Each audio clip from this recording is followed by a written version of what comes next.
এখানে আর্থিক বিবরণী আজকে প্রথম ক্লাসে আমরা মূলত সেবাদানকারী প্রতিষ্ঠানের আর্থিক বিবরণীটা কমপ্লিট করার চেষ্টা করি। কোন প্রতিষ্ঠান? সেবাদানকারী প্রতিষ্ঠান। আচ্ছা, আমাদের হিসাব বিজ্ঞান প্রথম পত্রে, দ্বিতীয় পত্র কিছুটা, প্রথম এবং দ্বিতীয় পত্র দুই পত্রেই দুই ধরনের অঙ্ক আছে। একটা হচ্ছে সেবাদানকারী প্রতিষ্ঠানের আর্থিক বিবরণী, আর একটা হচ্ছে ক্রয় বিক্রয়কারী প্রতিষ্ঠানের আর্থিক বিবরণী। সেবাদানকারী প্রতিষ্ঠানের আর্থিক বিবরণী বা ক্রয় বিক্রয়কারী প্রতিষ্ঠানের আর্থিক বিবরণী যাই করি, আগে জানতে হবে আর্থিক বিবরণী কি। এখানে একটা নির্দিষ্ট হিসাবকালে, হিসাবকাল বলতে এটাকে 1 মাস, 3 মাস, 6 মাস, 1 বছর বোঝায়। একটা নির্দিষ্ট হিসাবকালে আমরা জানতে চাই আমাদের প্রতিষ্ঠানের লাভ ক্ষতির পরিমাণ কত, প্রতিষ্ঠানের কাছে সম্পদ, দায়, মালিকানা সত্ত্ব কি পরিমাণ আছে। এগুলো জানার জন্য হিসাবকালের শেষ দিনে, অর্থাৎ আপনি যতদিন কি হিসাবকাল ধরেন, হিসাবকালের শেষ দিনে আমরা এক ধরনের বিবরণী তৈরি করি, যেটা আর্থিক বিবরণী নামে পরিচিত বা যা আর্থিক বিবরণী নামে পরিচিত। ওই বিবরণীতে আমরা মূলত কি বের করি? আমরা বের করি প্রতিষ্ঠানের মোট লাভ কত বা মোট ক্ষতিগত, প্রতিষ্ঠানের নিট লাভ কত বা নিট ক্ষতিগত। এগুলো যে বিবরণীর মাধ্যমে বের করি তার নাম আয় বিবরণী। আমরা জানতে চাই প্রতিষ্ঠানের শেষ দিনে মালিকানা সত্ত্বের পরিমাণ কত, আমরা জানতে চাই প্রতিষ্ঠানের শেষ দিনে সম্পদ এবং দায়ের পরিমাণ কত। এটাই হচ্ছে আর্থিক বিবরণী তৈরি করার মূল উদ্দেশ্য। তাহলে আর্থিক বিবরণী তৈরি করা হয় কখন? উত্তর, নির্দিষ্ট হিসাবকালের শেষ দিন। কখন? নির্দিষ্ট হিসাবকালের শেষ দিন। আচ্ছা, হিসাবকাল কয় রকম হতে পারে? 4 রকমের। 1 মাসের অঙ্ক হইতে পারে, 3 মাসের অঙ্ক হইতে পারে, 6 মাসের অঙ্ক হইতে পারে, 1 বছরের অঙ্ক হইতে পারে। ক্লিয়ার? Yes sir. তার মানে সবসময় পরীক্ষার প্রশ্নের উপরেই যে 1 লাইন বা 2 লাইন থাকে, ওই যে জনাব অঘা ট্রেডার্স, এখানে দেখবেন এই লাইনে কয় মাসের অঙ্ক বলছে বলে দিবে। ওটা কি 1 বছরের অঙ্ক? কিছু না বললে বুঝতে হবে 1 বছরের অঙ্ক। তবে অনেক সময় বলে দেয় 6 মাসের অঙ্ক, 3 মাসের অঙ্ক। এক্ষেত্রে সাবধান থাকবেন, কারণ 6 মাস 3 মাসের অঙ্ক হলে আমাদেরকে কিছু কিছু জায়গায় পরিবর্তন আনতে হবে। বুঝছি? জি স্যার। জি স্যার। তাহলে আমরা আজকে করব আর্থিক বিবরণী সেবাদানকারী প্রতিষ্ঠান। তার আগে আর্থিক বিবরণী কি জিনিস একটু ক্লিয়ার করলাম। বইতে দেখবেন একটা ছোট্ট আর্থিক বিবরণী চার্ট আছে। এটা কোথায় আছে আমি বলি, আর্থিক বিবরণী চ্যাপ্টারের শুরুতেই। এখন না দেখলেও চলবে, বা এটা পরে পড়ে নেবেন একটু, কারণ আমি ওই কাকে বলে টাইপের আলাপগুলো করতে চাচ্ছিলাম না। শুরুতেই একটা ছোট্ট ট্যাবল আছে, পেজ নাম্বার 294-তে, বা পুরাতন বইটা যাদের কাছে আছে তাদের বই একদম শুরুতে একটা ট্যাবল আছে, আর্থিক বিবরণীর সামারি। এটা আমরা মোট আর্থিক বিবরণীর ধাপ করি 5টা। কয়টা? 5টা। 5টা। 1 নম্বর হচ্ছে আয় বিবরণী। আচ্ছা, এই যে 5টা ধাপ আপনি পাইলেন কই স্যার? আন্তর্জাতিক হিসাব মান 1 অনুযায়ী বা 1.8 অনুযায়ী, আইএএস বলে এগুলোকে ইংরেজিতে, আইএএস 1.8 অনুযায়ী আর্থিক বিবরণীর ধাপ 5টি। অনেকেই এখানে ভুলে বলে ফেলে যে আর্থিক বিবরণী 5টি, না, আর্থিক বিবরণীর ধাপ 5টি। কয়টি? ধাপ 5টি। ধাপ। ধাপ আর বিবরণীর মধ্যে কি পার্থক্য আসেন আমরা একটু দেখি। আর্থিক বিবরণীর ধাপ 5টি। 1 নম্বরটার নাম হচ্ছে বিশদ আয় বিবরণী। এটা আইএএস বলতেছে বিশদ আয় বিবরণী। বিশদ আয় বিবরণী কথাটার মানে হচ্ছে বহু ধাপ বিশিষ্ট আয় বিবরণী, যেখানে অনেকগুলা ধাপ থাকবে। ইংরেজিতে বলে কম্প্রিহেন্সিভ ইনকাম স্টেটমেন্ট।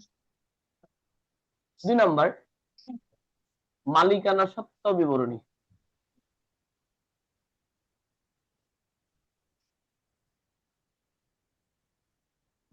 4 নম্বর, 3 না কিন্তু 4, নগদ প্রবাহ বিবরণী। এবার 3 নম্বর আর্থিক অবস্থার বিবরণী।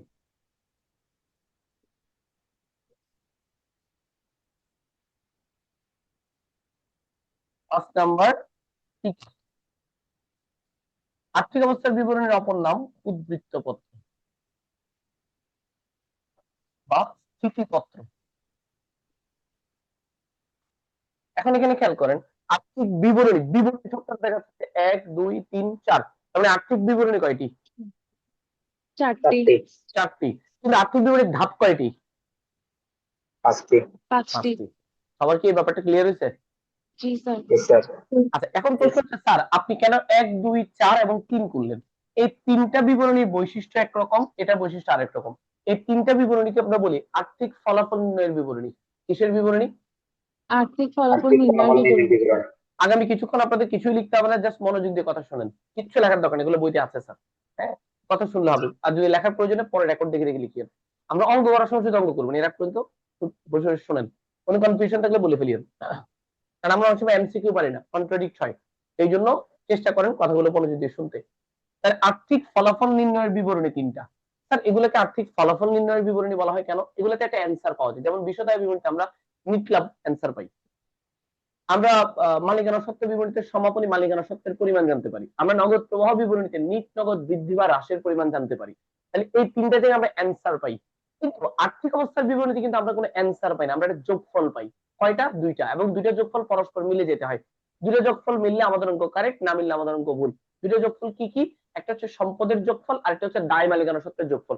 এখান থেকে হিসাব সমীকরণ আসছিল a equals to l plus ওই। তো a এর মান এবং l প্লাস ওই এর মান পরস্পর সমান হলে আমরা বুঝি আমাদের অঙ্ক কারেক্ট, যদি না মিলে আমাদের অঙ্ক ভুল।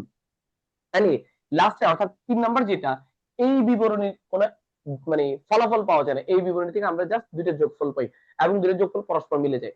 এই বিবরণীটা তৈরি করা হয় প্রতিষ্ঠানের আর্থিক অবস্থা জানার জন্য, আর এই তিনটা বিবরণী তৈরি করা হয় আর্থিক ফলাফলের জন্য। এখন আমি যদি প্রশ্ন করি, বলেন তো আর্থিক ফলাফল নির্ণয়ের বিবরণী কয়টি? তিনটি। তিনটি। আর আর্থিক অবস্থা নির্ণয়ের বিবরণী? একটি। আচ্ছা স্যার, আরেকটা প্রশ্ন, এগুলা তৈরি করা হয় একটি নির্দিষ্ট হিসাব কালের জন্য, মানে স্যার দেখেন আমি আগে বলে আসছি যে আর্থিক বিবরণী তৈরি করা হয় হিসাব কালের শেষ দিনে। কখন প্রস্তুত করি? শেষ দিনে। কিন্তু ওই বিবরণীতে কত দিনের তথ্য আসবে? উত্তর একটা হিসাব কালের। তার মানে এই তিনটা বিবরণীতে তথ্য আসবে পুরো একটা হিসাব কালের। এখন হিসাব কাল যদি 1 বছর হয়, তাহলে এই তিনটা বিবরণীতে আমরা পুরো 1 বছরের হিসাব আনবো। কিন্তু আর্থিক অবস্থার বিবরণীতে 1 বছরের হিসাব আসে না, কি আসে? 1 দিনের হিসাব আসে। কয় দিনের? একদিনের। তাহলে মনে রাখতে হবে আর্থিক অবস্থার বিবরণী তৈরি করা হয় কয় দিনের জন্য? একদিনের জন্য। কিন্তু আর্থিক ফলাফল নির্ণয়ের তিনটা, এগুলো তৈরি করা হয় একটি হিসাবকালের জন্য। একটি নির্দিষ্ট হিসাব কালের জন্য। পার্থক্যটা কি বুঝছি? ইয়েস স্যার, বুঝছি। হিসাব কালটা যদি 1 বছর হয়, তাহলে এগুলো প্রস্তুত করা হয় 1 বছরের জন্য, আর এটা প্রস্তুত করা হয় 1 দিনের জন্য। এখন আপনাদের যদি কেউ বলে আর না এটা 1 বছরের জন্য তৈরি করা হয়, তখন আপনি তাকে জিজ্ঞেস করবেন, ভাই আপনি কেমন আছেন? তখন ও বলবে আমি ভালো আছি। ও কি বলবে আমি গত 1 বছর ধরে ভালো আছি? না, ও এই মুহূর্তে ভালো আছে অথবা এই মুহূর্তে খারাপ আছে। এই যে এই মুহূর্তে ভালো আছে, এই মুহূর্তে খারাপ আছে, এই মুহূর্তটাকে বলতেছি আমরা একটা নির্দিষ্ট তারিখে, মানে আজকে সে কেমন আছে।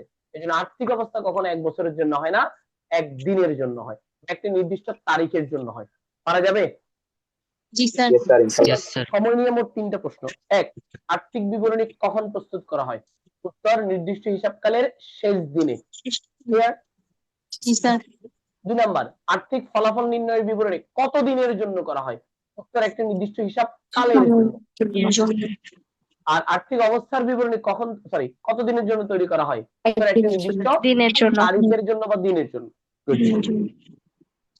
আচ্ছা, টিকা মানে কি? ওই যে আমরা কোভিড এর সময় ভ্যাকসিন দিছিলাম না, যাতে আমরা অসুস্থ না হই, ঠিক আর্থিক বিবরণীতে টিকা লেখা হয় যাতে আর্থিক বিবরণীতে কোনো কনফিউশন তৈরি না হয়, কোনো ধরনের ভুল বুঝাবুঝি তৈরি না হয়। আমরা বিভিন্ন গণনা কার্যগুলো ব্র্যাকেটে লিখে দিই, আমরা বিভিন্ন নীতির নামগুলো বলে দিই যে এখানে আমি কোন নীতি অনুসরণ করছি। যেমন সমাপনী মজুদ পণ্যকে আমি কম মূল্যে লিপিবদ্ধ করি, কম মূল্যে লিপিবদ্ধ করলে এটা কোন নীতি?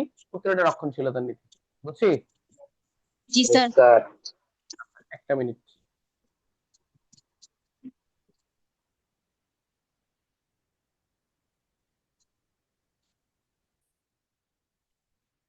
যেটা বলতেছিলাম, তাহলে এই টিকাটা কেন তৈরি করা হয় বা টিকাটা কেন দেওয়া হয়, বা টিকার একটা নাম আছে ফুটনোট। টিকার একটা নাম কি? ফুটনোট। ফুটনোট। এটাকে আপনি ব্যাখ্যাও বলতে পারেন। ফুটনোট, টিকা, ব্যাখ্যা এগুলো দেওয়া হয়। অর্থাৎ আর্থিক বিবরণী, আমার আর্থিক বিবরণীটা ভবিষ্যতে যদি কেউ পড়তে চায়, আচ্ছা তিনি আমার ফাইন্যান্সিয়াল স্টেটমেন্টটা দেখবেন, ওখানে যাতে উনি কোনো ব্যাপারে কনফিউজ না হন, সবগুলো ব্যাপার আমি আর্থিক বিবরণীর নিচে প্রয়োজনীয় স্থানে কি করব, টিকা আকারে লিখে রাখবো।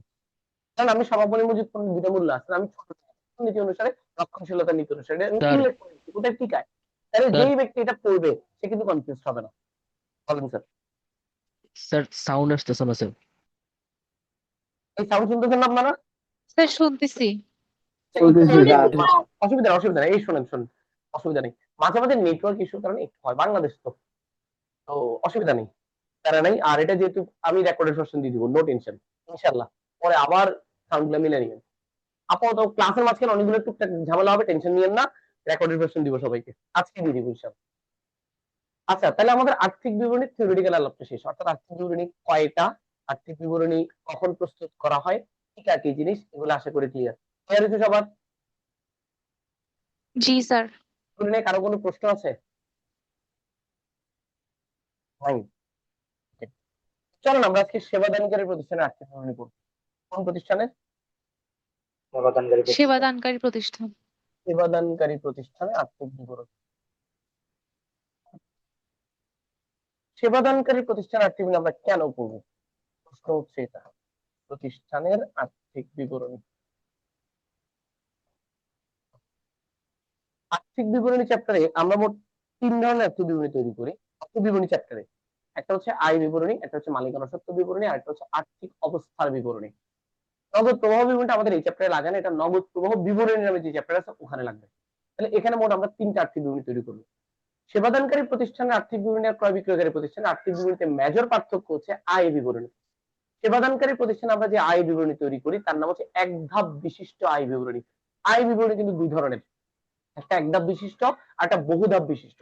এক ধাপ বিশিষ্ট মানে হচ্ছে যেখানে আয়গুলো যোগ হয় ব্যয়গুলো বিয়োগ হয়, জাস্ট একটাই কাজ, আর কোনো কাজ নেই। কিন্তু বহু ধাপ বিশিষ্টতে ওখানে আমরা আয় ব্যয়গুলোকে বিভিন্ন ভাগে ভাগ করি এবং ওখানে অনেকগুলো স্টেপ হয়, অনেকগুলো ধাপ হয়। এই জন্যই বিশদ আয় বিবরণী কথাটার মানে হচ্ছে বহু ধাপ বিশিষ্ট আয় বিবরণী। বাট আপনারা অনেকেই সেবাদানকারী প্রতিষ্ঠানের আয় বিবরণীকে বিশদ আয় বিবরণী বলার চেষ্টা করেন, যেটা আদৌ ঠিক না। কারণ সেবাদানকারী প্রতিষ্ঠানের আয় বিবরণী হয়ই এক ধাপ, এটাকে বিশদ বলার কোনো চান্সই নেই বা সুযোগই নেই। ক্লিয়ার?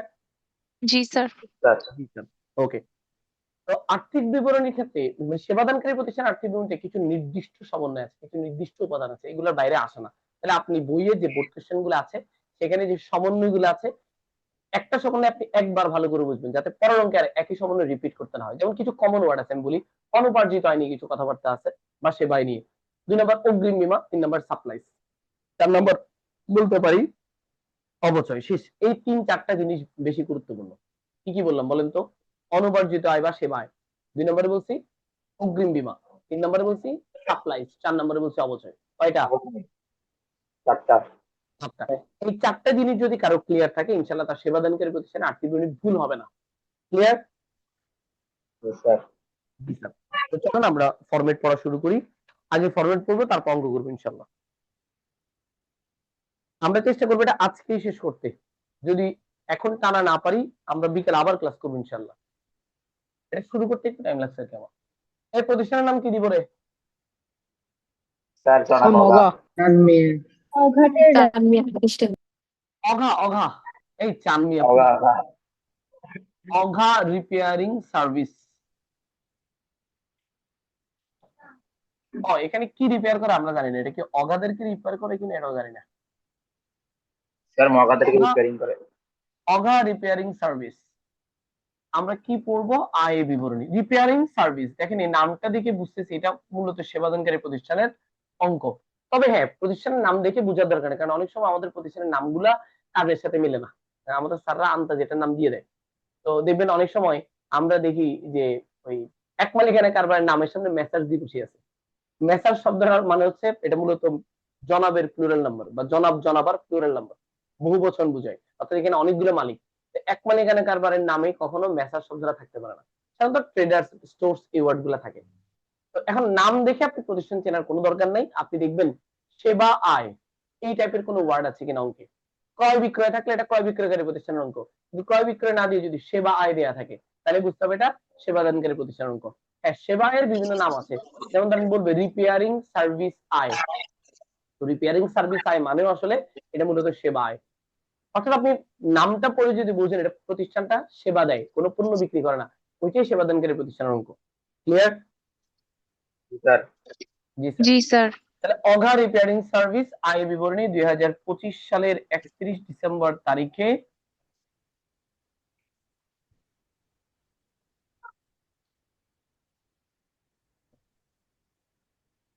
সমাপ্ত বছরের জন্য। এই লাইনটা একটু গুরুত্বপূর্ণ, ঠিক দয়া করে আগে সাল লিখবেন পরে তারিখ লিখবেন, আগে তারিখ না।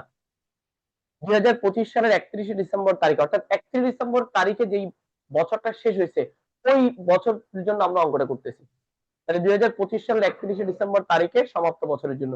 যদি অঙ্কটা 6 মাসের হয় তাহলে লিখবেন অর্ধ বছরের জন্য বা অর্ধ সমাপ্ত বছরের জন্য। ক্লিয়ার? Sir. জি স্যার। জি স্যার। এবার আসেন আমরা বাক্সটা করি, জাদুর বাক্স। এই জাদুর বাক্সে ঘর কয়টা? বিবরণ, টাকার ঘর, 3 পিস। কয় পিস? 3 piece. 3 পিস। এই 3 পিস মানে মেয়েদের জামা না, 3 পিস জি মানে স্যার। 3টে পিসের। বিবরণ, টাকা টাকা টাকা। ওকে। আর্থিক বিবরণীর 3টা ঘরের একটা বৈশিষ্ট্য আছে। বৈশিষ্ট্য হচ্ছে সমন্বয় থাকলে প্রথম ঘরে বসে, সমন্বয় না থাকলে দ্বিতীয় ঘরে বসবে, আর যোগফল বা অ্যান্সারটা বসবে লাস্ট কলামে। এর প্রথমে আমরা কাদেরকে নিয়ে কাজ করব? আয় সমূহ। আয় সমূহ। আমি বলছি আয় সমূহ, তার মানে অনেকগুলা আয়। তবে এখানে একটু মনে রাখবেন, অনেক অঙ্কেই সেবাদানকারী প্রতিষ্ঠানের ম্যাক্সিমাম অঙ্কেই শুধু সেবা আয় থাকে। মানে কয়টা আয় থাকে? একটা। একটা। যদি একটা আয় থাকে, মানে আর কোনো আয় প্রশ্নে দেয়া নেই, কারণ আমরা তো প্রথমে প্রশ্ন পড়বো, তখন আমরা আয় শুরু করব সেকেন্ড কলাম থেকে। প্রত্যেকে সেকেন্ড কলাম থেকে। Second column থেকে। মানে আয়ের যাবতীয় সমন্বয়ের কাজটা সেকেন্ড কলামে করব। এখানে প্রথমে বলছি সমন্বয় থাকলে ফার্স্ট কলাম, সমন্বয় না থাকলে second column, answer last column. তবে আয়ের ক্ষেত্রে একটু ব্যতিক্রম। যদি একটা আয় থাকে, তার সমন্বয় থাকলে সেকেন্ড কলামে বসবে, যোগ বিয়োগ করে লাস্ট কলামে যাবে। যদি তার সাথে কোনো সমন্বয় না থাকে, সে সরাসরি লাস্ট কলামে বসবে। বুঝছি? জি জি স্যার। স্যার। জি স্যার। ওকে, তাহলে আমরা প্রথমেই লিখি সেবা আয়। আমরা ধরে নিচ্ছি এখন তার মানে আমাদের কাছে একাধিক আয় আছে, যেটা আমরা ফর্মে শিখতেছি। প্রথমে কি লিখলাম? বাই। সেবা আয়। এটা কোথায় থাকবে? রেওয়া মিলে। আর্থিক বিবরণী করার সময় রেওয়া মিলের আইটেম কয়বার উঠবে? একবার। রেওয়া একবার মিল বসবে। থেকে দেখে দেখে আমরা একবার বসাবো। আর সমন্বয় অর্থাৎ রেওয়া মিলের নিচে লাইন যেগুলো দেয়া থাকে, এগুলোকে আমরা সমন্বয় জাবেদা বলি। সমন্বয় গুলো আমরা 2বার করে বসাবো মিনিমাম। কেন? ওই ডেবিট ক্রেডিট কার্ডের সমন্বয় মানে জাবেদা। জাবেদার অলওয়েজ কয়টা পক্ষ? দুইটা দুইটা পক্ষ। পক্ষ। এই জন্যই জাবেদার জোড় সংখ্যক বার বসে। ক্লিয়ার? জি স্যার। Yes. এই কথাগুলো তো ভেঙে ভেঙে বলার কারণ আমাদের ক্লাসরুমে কিছু সায়েন্স ব্যাকগ্রাউন্ড স্টুডেন্ট আছেন, তারা একটু আসলে না পারে কইতে, না পারে শুইতে। তো তারা যেহেতু প্রশ্ন করবে না, এই জন্য আমি প্রশ্ন এবং উত্তর দুটি একসাথে দিয়ে দিচ্ছি। সেবা আয় টাকা ফার্স্ট কলামে। সেবায়ের সাথে পুরো সেবাদানকারী প্রতিষ্ঠানের 2টা কমন সমন্বয় আছে। কয়টা? দুইটা কমন দুইটা। সমন্বয়। 2টা। একটা হচ্ছে সেবা প্রদান করা হয়েছে কিন্তু বিল পাওয়া যায়নি।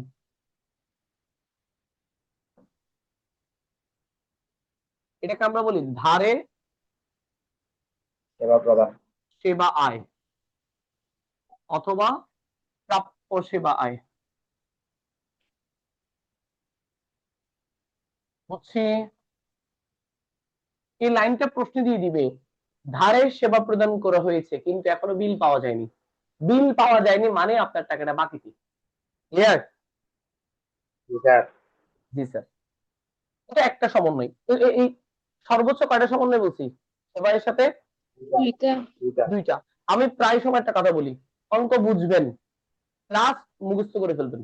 যেখানে বুঝবেন না মুখস্থ। পরীক্ষা হলে কেউ জিজ্ঞেস করবে আপনি বুঝছেন কিনা। স্যার। আবেগ দিয়ে পরীক্ষা হয় না। প্রথমে আপনি বুঝবেন, এরপর আপনি মুখস্থ করবেন। অনেকে বলে আর কি বুঝে বুঝে শিখুন, আরে আমরা বুঝতে গেলে তো জীবন পার হয়ে যাবে। তার এরপর অর্জিত সেবা আয়। কি সেবা আয়?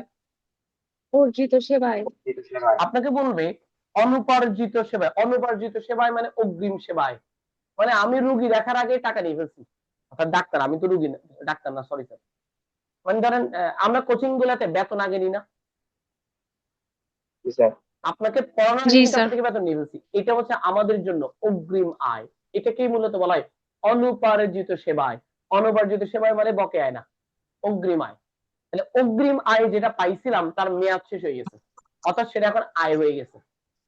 এটাকে বলা হয় অর্জিত সেবায়। পরীক্ষা বলবে অনুপার্জিত সেবায়ের 30% বা 40% অর্জিত হয়েছে, তাহলে এটা একবার সেবায়ের সাথে যোগ করবেন, আরেকবার অনুপার্জিত সেবায় থেকে বিয়োগ করবেন।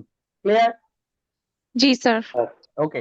আর ধারে সেবায় একবার সেবায়ের সাথে যোগ করবেন, আরেকবার প্রাপ্য হিসাবের সাথে যোগ করবেন।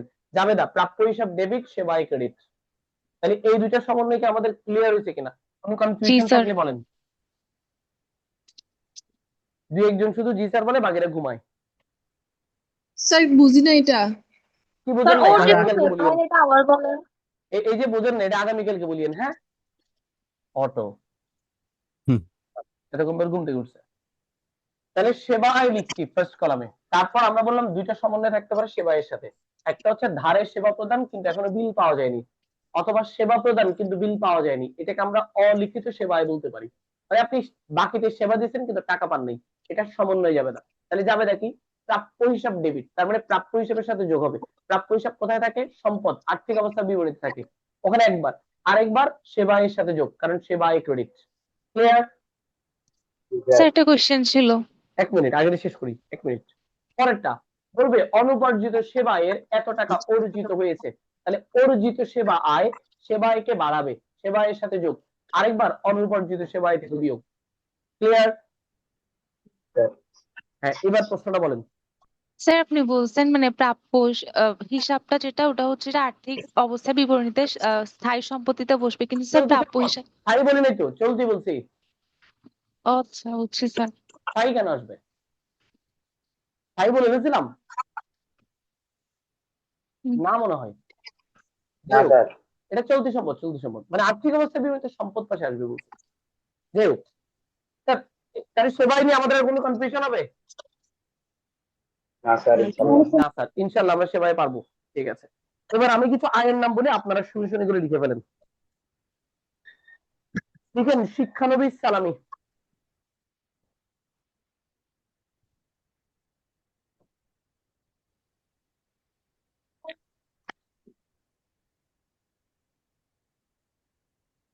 উপভাড়া, এই উপভাড়াকে ইংরেজিতে সাবলেট বলে। মানে আপনি একটা বাসা ভাড়া নিচ্ছেন, মানে আপনি মূলত ভাড়াটিয়া, কিন্তু আপনি ওই বাসা আবার আরেকজনের কাছে ভাড়া দিচ্ছেন, এটাকে বলে ভাড়ার ভাড়া। আর হিসাব বিজ্ঞানের ভাষায় বলে উপভাড়া।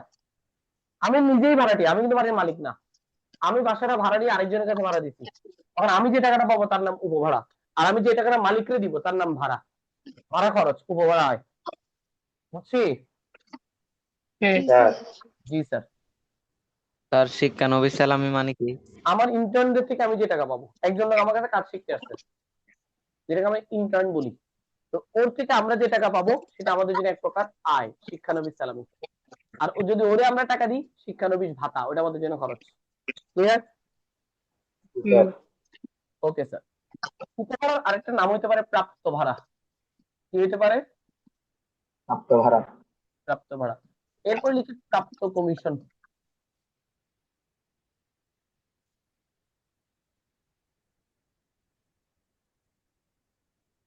ঠিক আছে? জি স্যার। জি স্যার। Yes, sir. এরপরে একটা কমন ওয়ার্ড আছে উত্তরণের সুদ। ওই যে আমাদের একটা গ্রুপে একজন বলতেছিল যে উত্তরণের সুদটা কোথায় বসবে। উত্তোলনের সুদ নরমালি রেওয়া মিলে থাকে, কোথায় থাকে? ক্রিয়া মিলে দেওয়া থাকে। মিলে। রেওয়া মিলে থাকলে এটা এখানে আসবে। কেন স্যার? উত্তোলন সুদ আমাদের জন্য এক প্রকার আয়, উত্তোলন সুদ আমাদের জন্য এক প্রকার আয়। আয়। তো রেওয়া মিলে আইটেম একবার বসবে, আয় এখানে আসে। কিন্তু যদি এটা সমন্বয়ে থাকে, সমন্বয়ের আইটেম কয়বার বসে? দুইবার বসে। দুইবার। দুইবার। তো উত্তোলন সুদ এক প্রকার আয়, এখানে বসালাম, তো আরেকবার এটা উত্তোলনের মতো আচরণ করে, সেটা উত্তোলনের সাথে বসবে। উত্তোলন যেখানে বসে ওখানে বসবে, অর্থাৎ মূলধন থেকে বিয়োগ হবে। তাহলে উত্তোলনের সুদ সমন্বয় থাকলে এটা যাবে দেখি উত্তোলন ডেবিট, উত্তোলনের সুদ ক্রেডিট। মনে থাকবে? ইনশাল্লাহ স্যার। আজীবন অনবদ্য লেনদেন, দুইটা সুদ আজীবন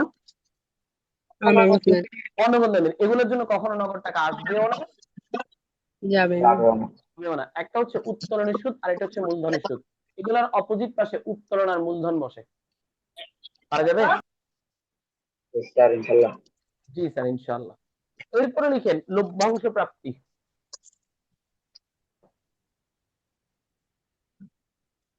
লভ্যাংশ প্রাপ্তি আজীবন প্রতিষ্ঠানের জন্য আয়, কিন্তু লভ্যাংশ প্রদান কিন্তু খরচ না। আবার বলি, লভ্যাংশ প্রাপ্তি আমাদের জন্য আয়, কিন্তু লভ্যাংশ প্রদান কিন্তু আমাদের জন্য খরচ না। কেন? কারণ এক মালিকানা কারবার আসলে লভ্যাংশ দিতে পারে না। লভ্যাংশ মানে লাভের অংশ, যেখানে মালিক অনেক থাকে। এক মালিকানা কারবারে কি অনেক মালিক থাকে? না স্যার, একজন মালিক থাকে। একজন মালিক। এই জন্য এক মালিকানা কারবারে কখনো প্রদত্ত লভ্যাংশ বা লভ্যাংশ প্রদান নামে কোনো ওয়ার্ড আসতে পারে না। না। তাহলে এটা কোথায় থাকে? এটা কোম্পানিতে থাকে। কোম্পানিতে লভ্যাংশ প্রদান মানে মালিকদেরকে টাকা দেয়া, মালিকদেরকে টাকা দিলে এটা উত্তোলনের মতো আচরণ করে, সেটা বিপরীত মালিকানা সত্য। বুঝছি? জি স্যার Yes, বুঝছি। স্যার। বকে দিবে। আচ্ছা আচ্ছা নো নো নো আচ্ছা বাবা তাই দিয়ে আসো বাবা বলে দিচ্ছি যাও যাও যাও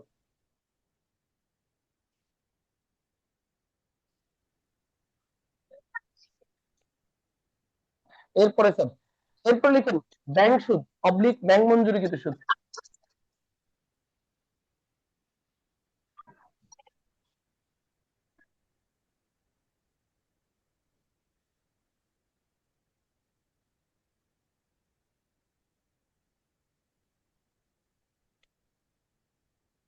এরপর আসে বিনিয়োগের সুদ।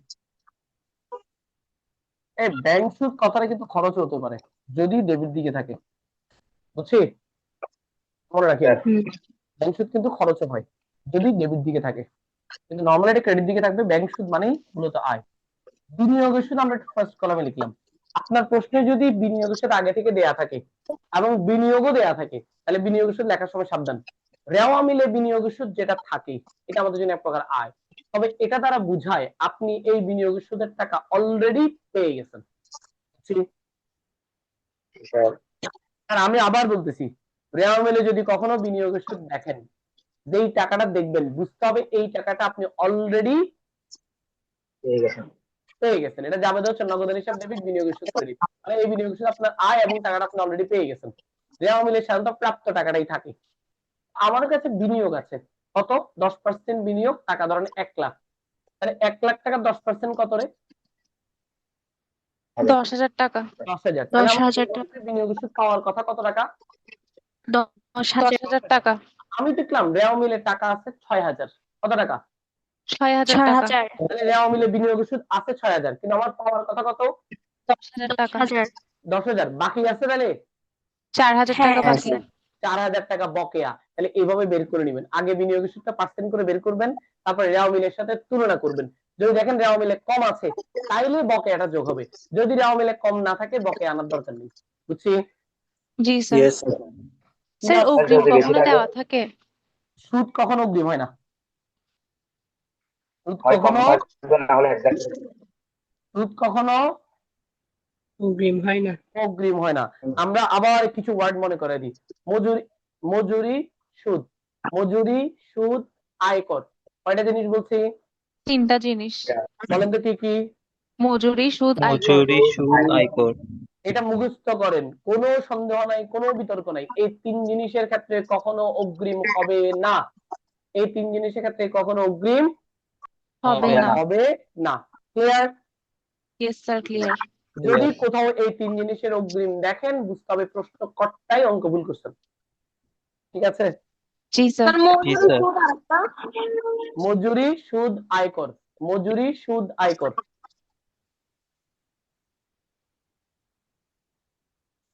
Okay sir.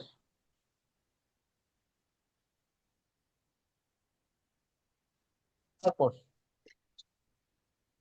তাহলে বিনিয়োগের সুদ আমাদের ক্লিয়ার। প্রাপ্তভাড়া, প্রাপ্তভাড়া, প্রাপ্ত কমিশন লিখছি না? জি স্যার। ব্যাংক সুদ লিখছি, জি স্যার, প্রাপ্ত লিখছি। কমিশন লিখছি। এছাড়াও যদি কোনো স্থায়ী সম্পদ বিক্রয়জনিত মুনাফা থাকে আর কি, স্থায়ী সম্পদ, আমরা অনেক সময় আমাদের পুরাতন সম্পদ সেল করি না? জি স্যার। জি স্যার। সেল করলে আমাদের কিছু লাভ হইতে পারে, যদি লাভ হয় আর কি, তাহলে এটা আসবে। আর এছাড়াও বিবিধ আয় নামে একটা আয় আছে। বিবিধ আয় মানে আসলে কি? যে আয়ের কোনো নাম খুঁজে পাওয়া যায় না, যাহার কোনো নাম নাই তাহাই বিবিধ, মিসেলেনিয়াস বলে ইংরেজিতে। ও নাম সরি, আমি ছাড়া আবার ইংরেজি পারি না। নাম ছাড়া সেবাদান প্রতিষ্ঠানের অঙ্কে একটা জিনিস মনে রাখবেন, সেবাদানকারী প্রতিষ্ঠানে কখনো মোট লাভ আসে না। কি আসে না? মোট লাভ আসে না। মোট লাভ। ডাইরেক্ট মোট লাভ। পরীক্ষাটা প্রশ্ন আসে নিচের কোন প্রতিষ্ঠান মোট লাভ নির্ণয় করতে পারে না, অথবা সেবাদানকারী প্রতিষ্ঠান নিচের কোনটি নির্ণয় করা সম্ভব না? উত্তর মোট লাভ। মনে থাকবে?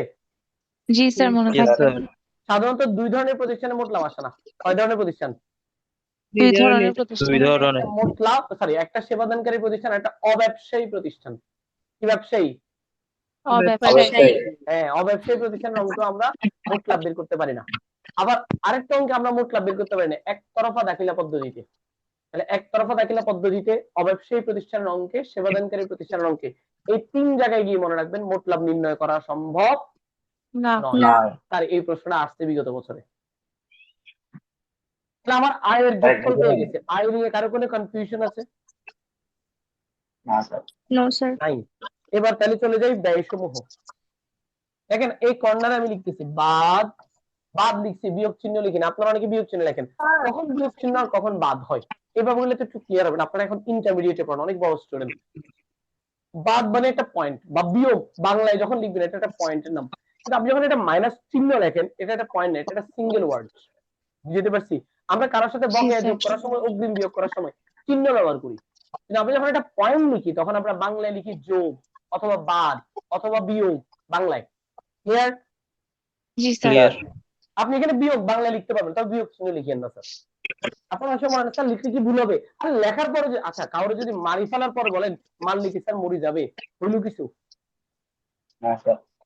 যাই হোক, মারামারি কথা বললে আবার ইউটিউব দুষ্টামি করবে পরে আমার সাথে, বাদ দেন।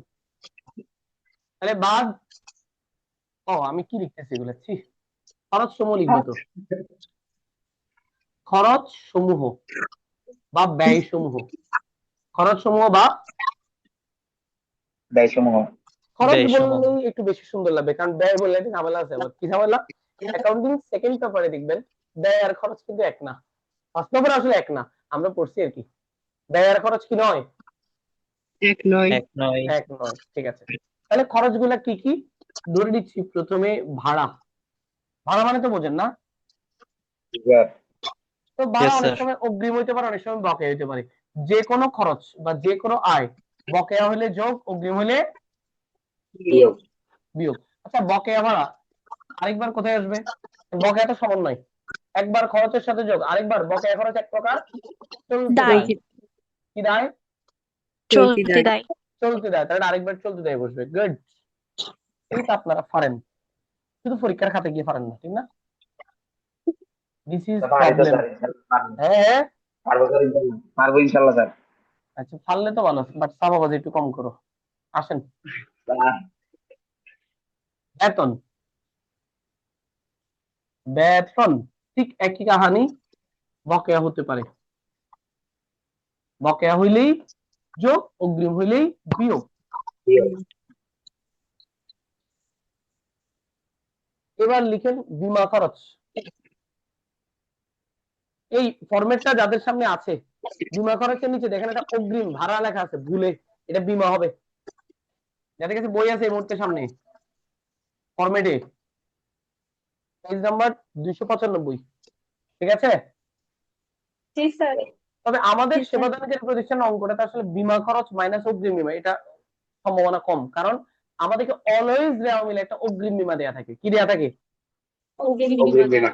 ওখান থেকে আমরা বীমা খরচের টাকাটা বের করে জাস্ট মাঝখানে কলামে বসাই দিব। বুঝছি? জি স্যার। আমরা একটু করে অঙ্ক স্যার করি এটা তখন। আরেকটু বলেন স্যার। বীমা খরচ টাকাটা রেওয়া মিলে থাকবে অগ্রিম বীমা নাম দিয়ে। কি নাম দিয়ে?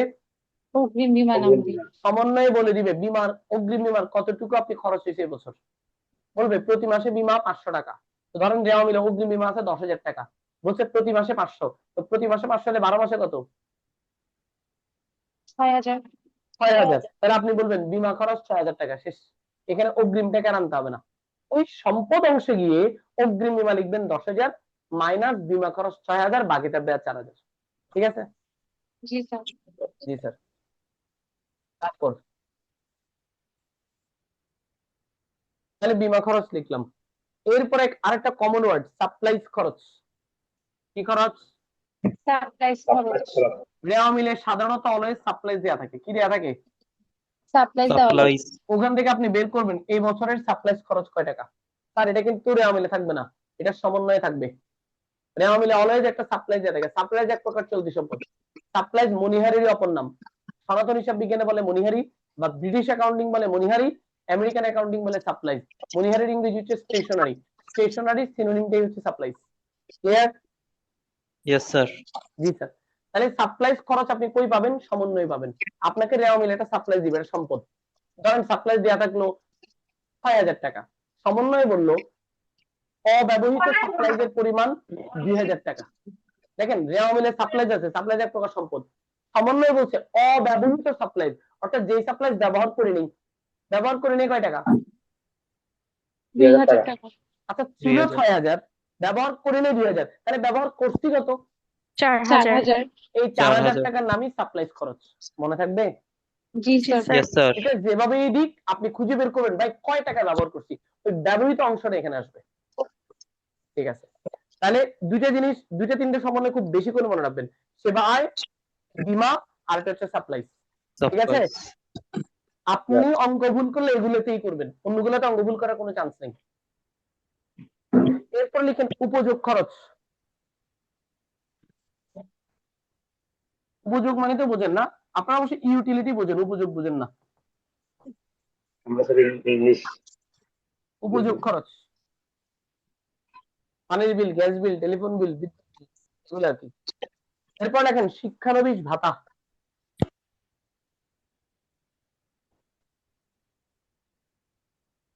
সালামি বললে আমাদের জন্য আয়, ভাতা বললে আমাদের জন্য খরচ। পরীক্ষায় যথেষ্ট কম উপাদান নেই, আমরা এখানে অনেকগুলো লিখতেছি বোঝানোর জন্য। তারপরে আসেন মেরামত খরচ। কি খরচ? মেরামত খরচ। যদি কোনো স্থায়ী সম্পদ মেরামত করতে হয়।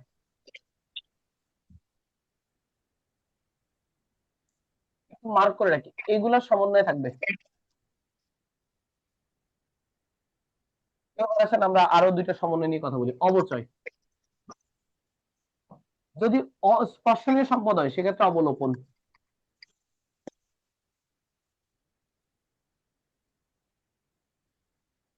অর্থাৎ স্থায়ী সম্পদের অবচয় ধরতে বলবে, এখানে নিয়ে আসবেন।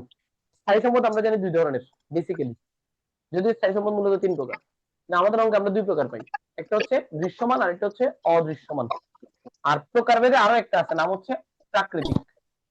তাহলে স্থায়ী সম্পদ কয় প্রকার? অবচয় আর অবলোপন তো সেম না? না, সেম না। অবচয় হয় সাধারণত দৃশ্যমান সম্পদের ক্ষেত্রে, আর অবলোপন হয় অদৃশ্যমান সম্পদের ক্ষেত্রে। যেমন সুনাম, কপিরাইট, ট্রেডমার্ক, ব্র্যান্ড নেম, এগুলোর ক্ষেত্রে অবলোপন হয়।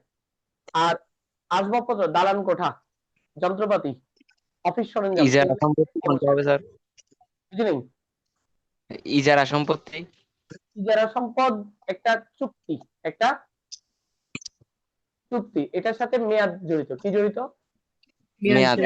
সহজ করে মনে রাখবেন, যে সম্পদের মেয়াদ ফিক্স, ধরেন 5 বছর 10 বছর, ওই সম্পদের ক্ষেত্রে অবলোপন।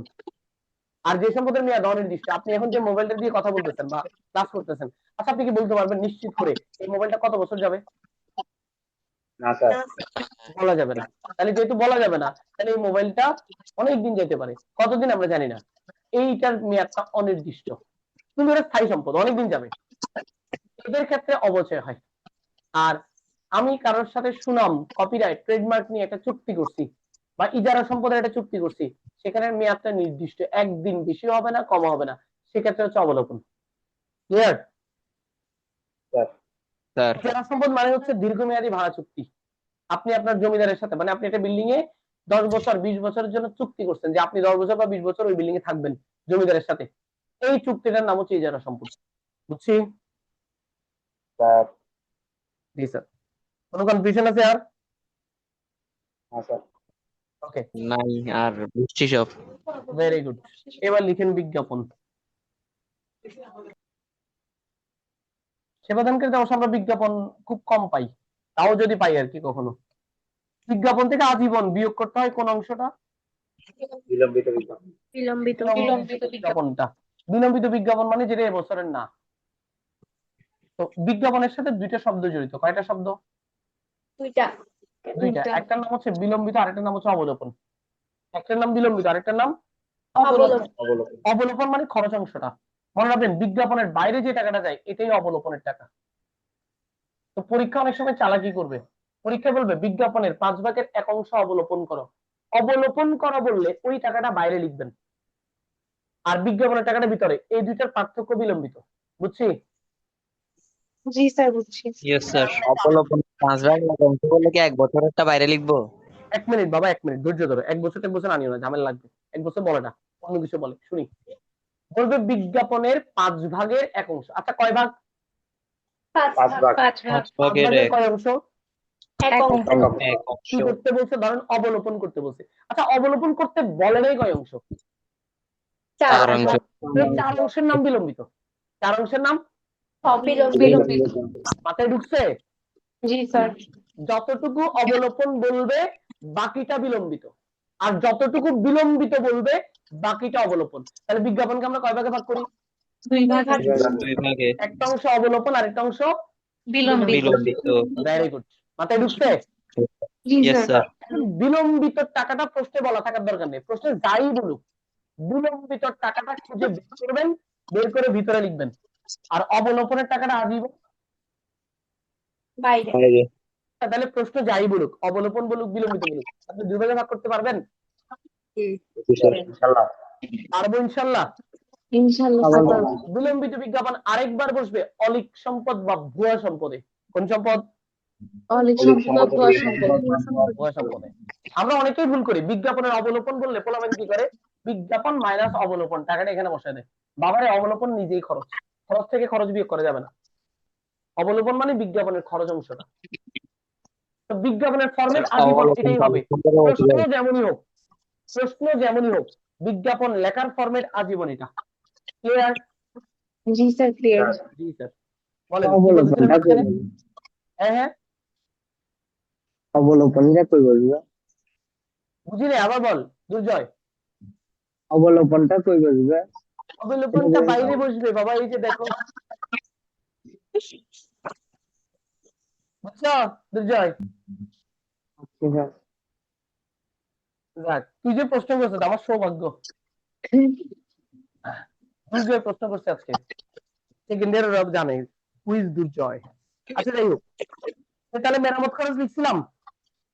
জি স্যার। Yes sir. দুইটা শব্দ লিখে শেষ করে দিচ্ছি, আই বিবরণী কমপ্লিট। আরেকটা খরচ হচ্ছে, নাম হচ্ছে ঋণের সুদ। কি সুদ? ঋণের সুদ।